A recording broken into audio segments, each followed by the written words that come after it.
ప్రస్తుతం వైఎస్ఆర్ కాంగ్రెస్ పార్టీ నేత వివేకానంద రెడ్డి గారి హత్యకు సంబంధించి ఆయన కుమార్తె సునీతారెడ్డి గారు కొన్ని వ్యాఖ్యలు చేయడం జరిగింది. కొన్ని ఆధారాలు చూపిస్తున్నారు. సిబిఐ కొన్ని చేయాల్సినటువంటి వాటిల్లో విచారణ సరిగా చెయ్యలేదు.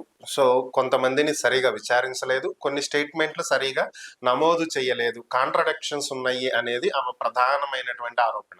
సో దీనికి సంబంధించి ఎంపీ అవినాష్ రెడ్డి గారు కూడా కొంత వివరణ ఇవ్వటం జరిగింది. ఆయన ఇంకొన్ని అంశాలను లేవనెత్తడం జరిగింది.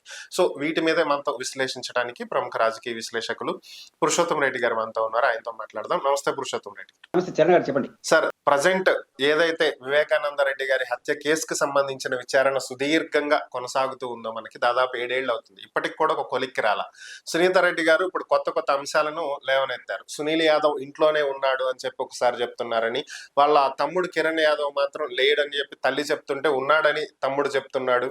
సో ఈ కాంట్రడక్షన్ ని సిబిఐ ఎందుకు విచారణ చేయలేదు అని ఒకటి, అర్జున్ రెడ్డి గారికి పంపించినటువంటి మెసేజ్ కి సంబంధించినటువంటిది, సిడిఆర్ లో అర్జున్ రెడ్డి అభిషేక్ రెడ్డి మాట్లాడుకున్నారు, బట్ అప్పుడు తెలియనటువంటి ఈ మరణ వార్త తర్వాత మెసేజ్ లో ఎలా తెలిసింది. సో ఇలాంటి కొన్ని అంశాలను ఆమె లేవనెత్తడం జరిగింది.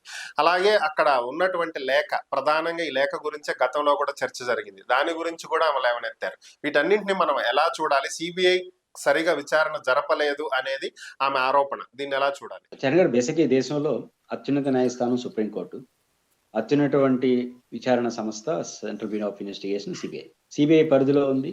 సుప్రీంకోర్టు పర్యవేక్షణలో కూడా జరుగుతుంది. ఈ కేసు వాళ్ళ పరిధిలో కూడా ఉంది. సిబిఐ కోర్టు ఉంది, ఆంధ్రప్రదేశ్ హైకోర్టు, సుప్రీంకోర్టు, 4 వ్యవస్థలు ఈ చర్చలో ఉన్నాయి, ఈ డిబేట్ లో ఉన్నాయి, ఈ ఆదేశాల్లో ఉన్నాయి. సునీత గారు అనుమానాలు ఉండొచ్చు, అంటే విచారణ పూర్తయిందని సిబిఐ చెబుతుంది. సిబిఐ చేసిన విచారణ తీరు పట్ల, కొన్ని కోణాల్లో విచారణ చేయలేదాని పట్ల సునీత గారికి అభ్యంతరాలు వ్యక్తం చేస్తున్నారు. దీనికి పరిష్కారం ఏంటి? సుప్రీంకోర్టుకు వెళ్ళాలి. వారు వెళ్ళారు. మీ అభ్యంతరాలను తగిన ఆధారాలతో సిబిఐ కోర్టుకు వెళ్ళారు. సిబిఐ కోర్టుకు వారు ఇదే చెప్పారు. బహుశా ఇంకా డీటెయిల్స్ చెప్పుండొచ్చు కోర్టులో. చెప్పిన కోర్టు నాట్ కన్విన్స్డ్. ఒక విషయంలో బహుశా విచారణకి నోటీస్ ఇచ్చి విచారణ చేయమన్నట్టున్నారు. బహుశా జగన్ గారిని, భారతి గారిని కూడా విచారించమని అడిగినట్టున్నారు. కాబట్టి మీరు విచారణ జరగమని మీరు కోరిన వాళ్ళందరూ విచారించలేరు. దానికి తగిన ఆధారాలు కావాలి. రాజకీయ ఆధారాలు కుదరవు. మా ఉద్దేశంలో జరిగి ఉండొచ్చు, ఇది ఉద్దేశాల ఆధారంగా ఎంక్వైరీ ఆధారంగా జరుగుతుంది. తగిన సాంకేతిక ఆధారాలు ఉండాలి. అంటే ఆధారాలు లేవు కాబట్టి వాళ్ళు కోర్టులు ఒప్పుకోలేదు. మళ్ళీ సుప్రీంకోర్టు ఫైనల్ కదా, మళ్ళీ సుప్రీంకోర్టు క్లియర్ చేసింది. మీ అనుమానం ఏంటి? ఇప్పుడు సిబిఐ సరిగ్గా విచారించలేదు. సిబిఐ సరిగ్గా విచారించలేదని నిర్ధారణ సుప్రీంకోర్టుకి ఎందుకు చేయలేకపోయినారు? నెంబర్ 2, సిబిఐ విచారణ పట్ల మీకు అపనమ్మకం వస్తే ఇంకా అంతకుమించి అత్యున్న సమస్య ఏమీ లేదు. ఇప్పుడు మీకున్న పరిష్కారం ఏంటి? ఇప్పుడు మనం ఇంతకుముందు ప్రస్తావించినట్టు ఎలక్షన్ కమిషన్ మీద ఆయన మీద అభిశంసన పెట్టాలి. ఇప్పుడు మీ విషయంలో 100% తెలుగుదేశం పార్టీ సపోర్ట్ చేస్తా ఉంది. అనేక సందర్భాల్లో సునీత గారికి అండగా ఉంటామని చెప్పారు, పవన్ కళ్యాణ్ గారు చెప్పారు. వాళ్ళిద్దరిని అడగండి. మీడియా ముందుకు వచ్చే బదులు పవన్ కళ్యాణ్ గారిని కలిసి, చంద్రబాబు గారిని కలిసి ఇది జరుగుతుంది, తతంగం, సిబిఐ ఫెయిల్యూర్ అయింది కాబట్టి ఆ డైరెక్ట్ తీర్మానం పెట్టండి. అంతమించి పరిష్కారం లేదు. ఇప్పుడు సిబిఐ విచారణ పట్ల మాకు అపనమ్మకం అన్నప్పుడు మీరు రాజకీయంగా మాట్లాడుతాను, మీరు మాట్లాడితే వాళ్ళు మాట్లాడతారు. మీరు జగన్ గారిని, భారతి గారిని వాళ్ళు మిమ్మల్ని విచారించమంటున్నారు. ఏంటి పరిష్కారం? కాబట్టి ఆధారాలతో జరగాలి. ఆధారాలు లేకుండా అనుమానాలు, కొన్ని అంశాల ఆధారంగా మీరు చర్చ కొడుతూ. రెండోది చరణ్ గారు, బేసిక్ గా సిబిఐ ప్రారంభంలో వీళ్ళు విచారించని మన ఊరిన విజ్ఞప్తి చేస్తే విచారిస్తారు. ఎందుకని? వాళ్ళకి ఏ చిన్న లూప్ హోల్స్ దొరికినా, తాడు దొరికినా పట్టుకొని పోదామని. వాళ్ళ విచారణ కంప్లీట్ అయింది. ఇప్పుడు కంప్లీట్ అయిన తర్వాత వాళ్ళు ఒక నిర్ధారణకు వచ్చేసి ఉంటారు. ఈ టైంలో ఫలానా వాళ్ళని విచారించమంటే విచారించాల్సిన అవసరం లేదు అని మాట్లాడారు అని అనుకున్నారంటే ఇటువంటి ఆధారం లేనట్టే కదా మీరు విచారించమని. రెండోది, ఇంతకాలం ఏం చేశారు? విచారణకు కూడా అర్హత లేదు. జగన్ గారిని, భారతి గారిని విచారించడానికి కూడా పరిస్థితులు అనుకూలం, లేకపోతే సిబిఐ వాళ్ళు విచారించుంటారు కదా. అలాంటి వాళ్ళని ఎంత నిందలు వేసినారు ఇన్నేళ్ల పాటు. వాళ్ళే కారణమైనట్టు వాళ్ళ చుట్టూ నడిపారు, సినిమాలు తీసినారు, వాళ్ళ క్యారెక్టర్ని డ్యామేజ్ చేసే ప్రయత్నం చేసినారు. కానీ చివరకు సిబిఐ ఏమి నిర్ధారించింది? వాళ్ళని విచారించాల్సిన అవసరం లేదని నిర్ధారించింది.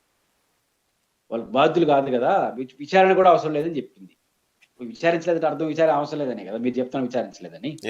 కాబట్టి ఇప్పుడు ఇంకా అవినాష్ రెడ్డి గారు జనరల్ గా బయటకు వచ్చి మాట్లాడే స్వభావం కాదు, తక్కువ మాట్లాడతారు. ఎప్పుడైతే సునీత గారు రాజకీయ అజెండాగా మారుస్తున్నారు, ఆల్రెడీ మార్చారు ఒకసారి, మళ్ళీ మారుస్తున్నారు.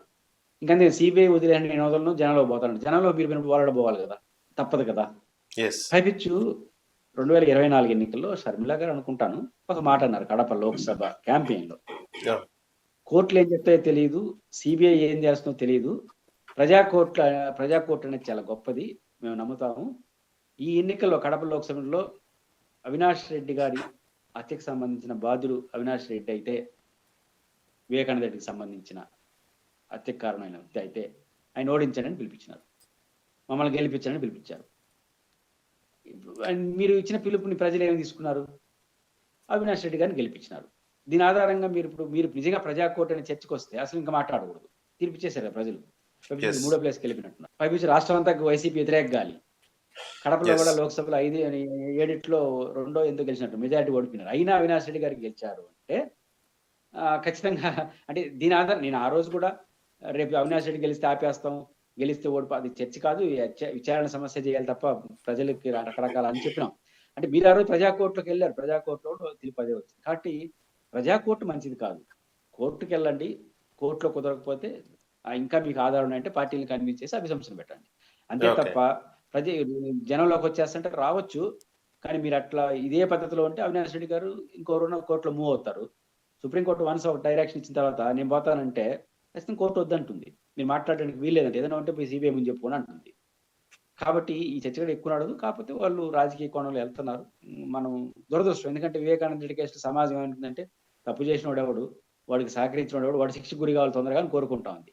అది వదిలేసి రాజకీయ కోణంలో చర్చ రావడం వల్ల కొంచెం అభ్యంతరకరంగా ఉంటుంది. Okay, thank you Purushottam Reddy గారు. ఈ అంశాల మీద మీ విశ్లేషణ అందించినందుకు ధన్యవాదాలు.